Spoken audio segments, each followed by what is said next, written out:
Hello students, we'll now start talking about the CI of 1 minus alpha percent for the ratio of two population variances so that we can decide about the next application, that is the difference between two population means, or CI for difference between two population means, whether we need to follow pooled approach or non-pooled approach to answer the second part of the question.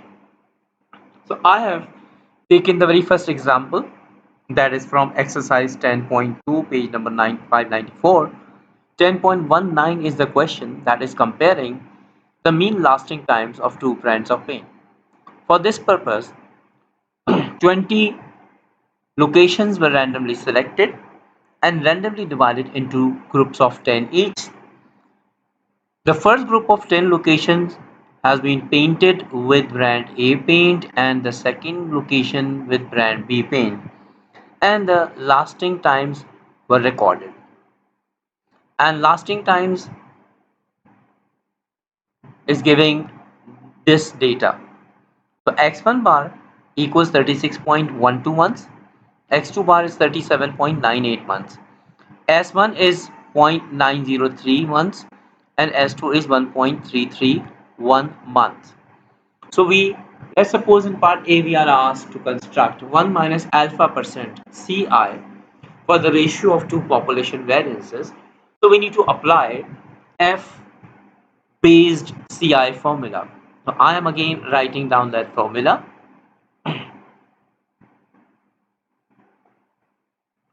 in which we take the sample variances ratios as a starting factor, and then F alpha by 2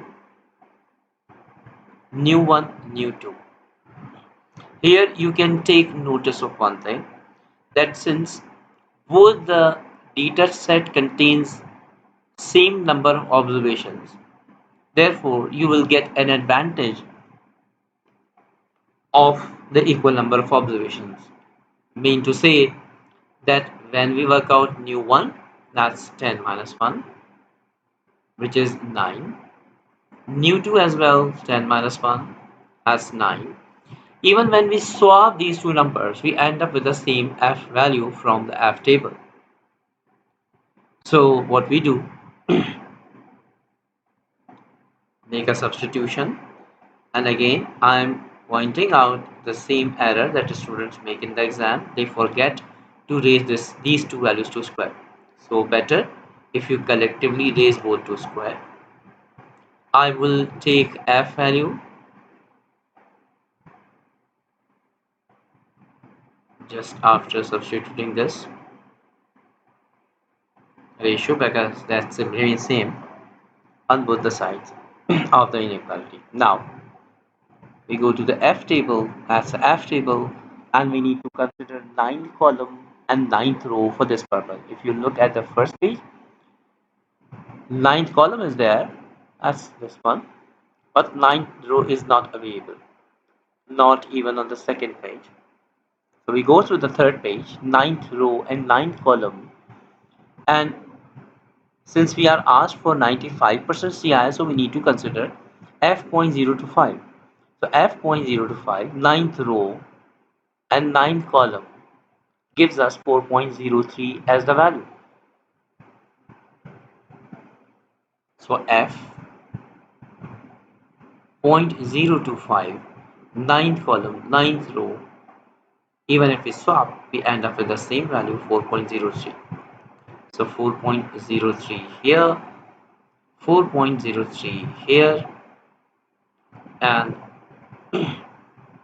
we need to now work out the answers for both the lower and upper bounds. So what I will do, 0.903 divided by 1.331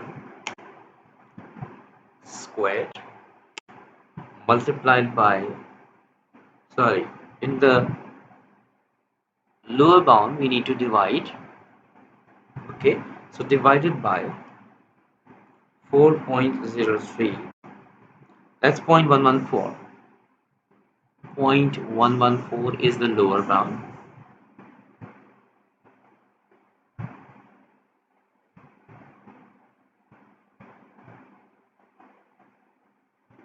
and 0.903 divided by 1.331, then raise it to square, then multiply by 4.03 gives us 1.85.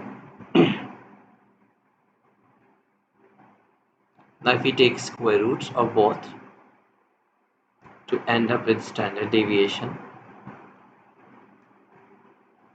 so square root of 0.114 is 0.337 or 0.338 we can make it, because the next value as the fourth decimal place is 6.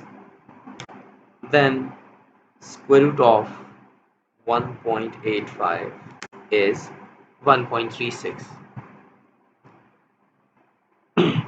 So how we can interpret this answer as that we can be 95% confident that the ratio of standard deviations of the lasting times of two brands of paint is greater than 0.338 and less than 1.36. Over here we can notice one thing, that on the lower bound the ratio is less than 1, whereas on the upper bound the ratio is greater than 1, and that guides us to draw a conclusion whether we can go for concluding the difference as significant or not. So on the lower bound the ratio is less than 1. It implies sigma 1 is less than sigma 2, whereas on the upper bound the ratio is greater than 1. It implies that sigma 1 is greater than sigma 2. Over here we can see that there is a conflict between the findings of both the bounds. Lower bound is saying that sigma 1 is less than sigma 2, whereas upper bound is saying sigma 1 is greater than sigma 2.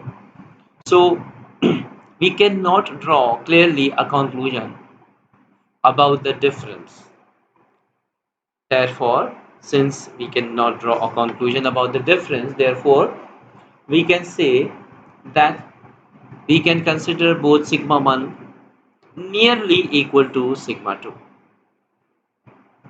The finding does not indicate the difference. In the next step, we need to go for pool T, and first I am going to derive formula for pool T, and by taking help from the Z formula. When population standard deviations are not known or not given. So what we do, first of all, since population variances are given equal or proved equal here in our case, therefore we need to follow an approach that can make the two standard deviations equal, and that we refer as pool. So the concept of pool we need to apply over here. And what is pool? If we consider pool, pooling of a mean value, let's suppose we are given n1 and x1 bar, n2 and x2 bar in the data, and we are asked for pool mean. So how can we make the two groups statistics accumulated? In this way, we need to know the sum of sample data 1 and sum of sample data 2 for this purpose, and we need to divide by n1 plus n2 collectively. Now consider the formula for the mean. The formula for mean is summation x divided by n, and it can lead us for this equality, that's n times x bar. If we move this and multiply out with this x bar on the left hand side, we can make both the quantities equal in this way. Therefore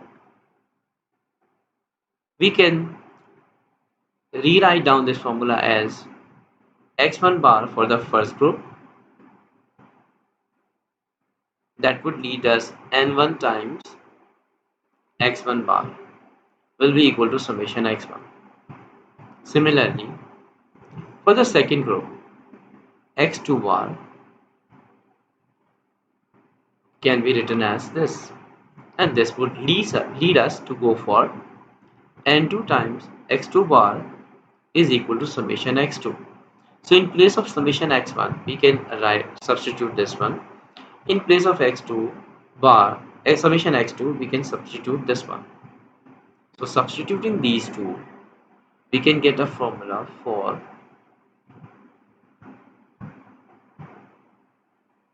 the pooled mean. We can similarly come up with the formula for the pooled variance, and that is, we know that sample variance is equal to summation x minus x bar squared divided by n minus 1. If we try to indicate this for first group, and similarly the same for the second group, because if you want to make it pool, we need to have the statistics for the two groups. Now, if we want to make it pool, we need to know the sum of this factor and the sum of this factor added together. Here we are taking or considering the two samples to be completely independent.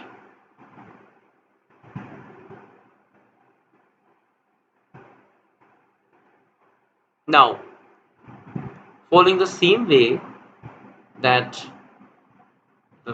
of cross product, we can cross multiply these two, and that will make the left hand side and the right hand side equal, and in place of right hand side we can substitute n1 minus 1 times s1 squared plus n2 minus 1 times s2 squared divided by n1 plus n2 minus 2.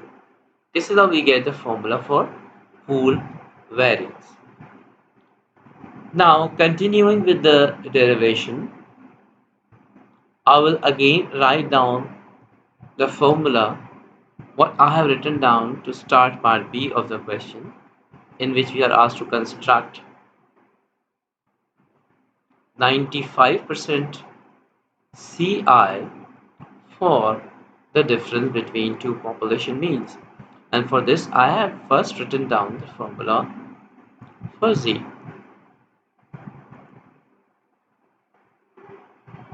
in which we have taken sample variances due to the absence of population variances in the data. Now we need to first change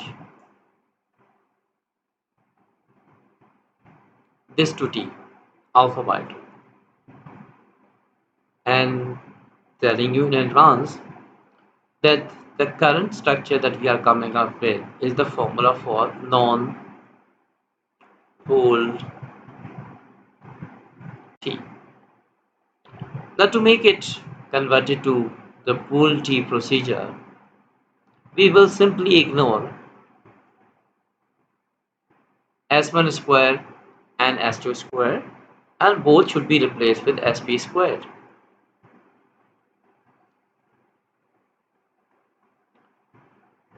Now what we can do in the next step, we can take SP squared common, and we get 1 upon n1 plus 1 upon n2. Similarly, we can take out this outside the square root sign, and we can rewrite down in this way. And this is the formula for 1 minus alpha percent CI for pooled T procedure. Now I'm going to apply pooled T on this. And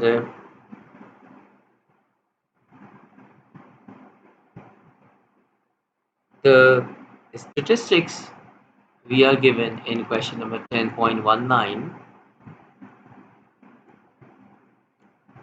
are N1 equals N2 equals 10. X1 bar we are given as 36.12. X2 bar is given as 37.98. S1 we are given as 0.903 and S2 we are given as 1.331. So first of all, what we will be doing, we'll compute SP squared. SP squared has this formula N1 minus 1 times S1 square plus N2 minus 1 times S2 square divided by N1 plus N2 minus 2. In the formula sheet, the formula is given as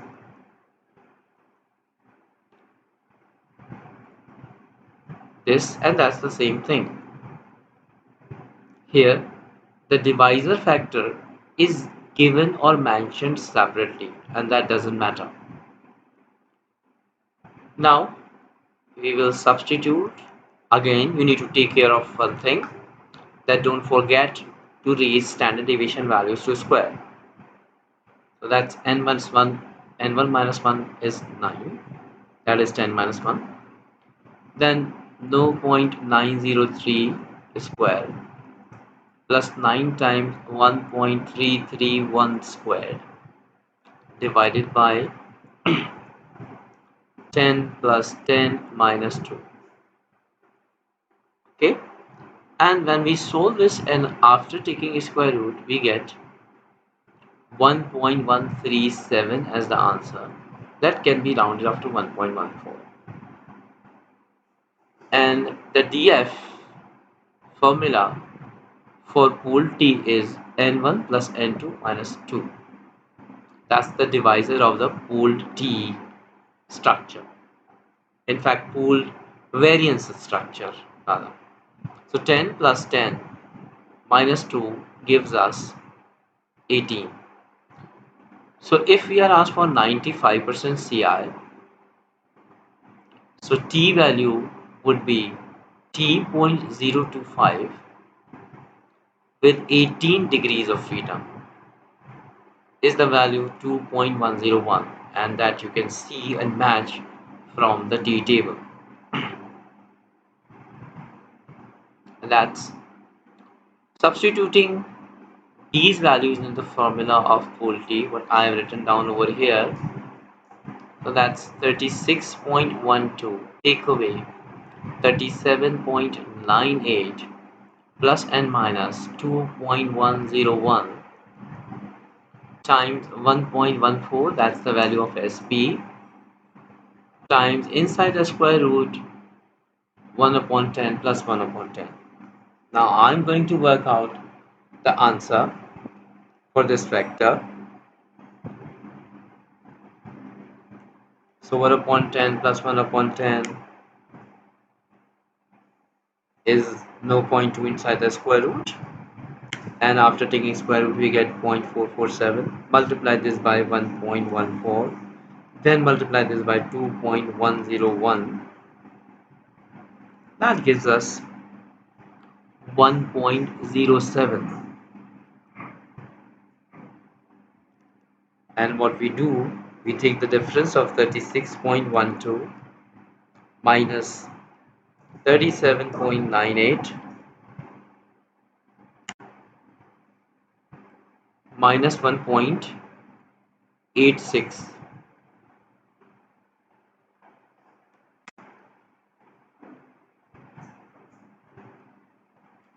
So minus 1.86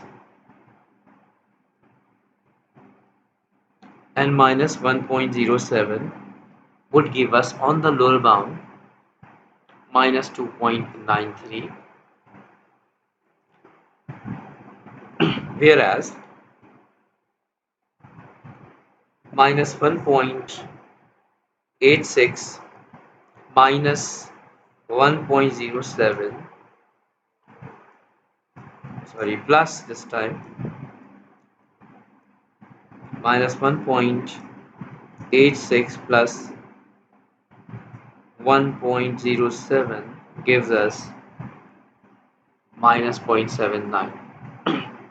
Now at the time of interpretation, we have discussed already in case of CI for the difference between two population means where we were getting negative answer on lower bound and positive answer. So we have dropped that negative answer or negative sign and then we interpret. So over here we will apply the same rule. We will simply ignore the negative signs involved in both lower and upper bounds. So after ignoring the sign, you can see that 0.79 is the smaller extent of difference, whereas 2.93 is the greater extent of difference. Therefore, we will interpret this answer as we can be 95% confident that the difference between mean lasting times of two brands of paint is exceeding 0.79 months but less than 2.93 months. One more thing. Can we draw a conclusion that one brand is superior over another? So for this purpose, we need to look at the signs of both the lower and upper bound. Are the signs in agreement? Yes. On both lower and upper bound, we are getting negative sign. Therefore, negative sign we get for the difference when first quantity is less and second quantity is greater. Only then we get a negative answer or negative sign in the answer. Therefore, it indicates on both lower and upper bounds with agreement that the mean lasting time of first brand of paint is significantly less than that of the second because of this negative sign, and this relationship or negative sign is appearing on both the bounds. So this is how we can draw a conclusion following this rule. Okay, thank you.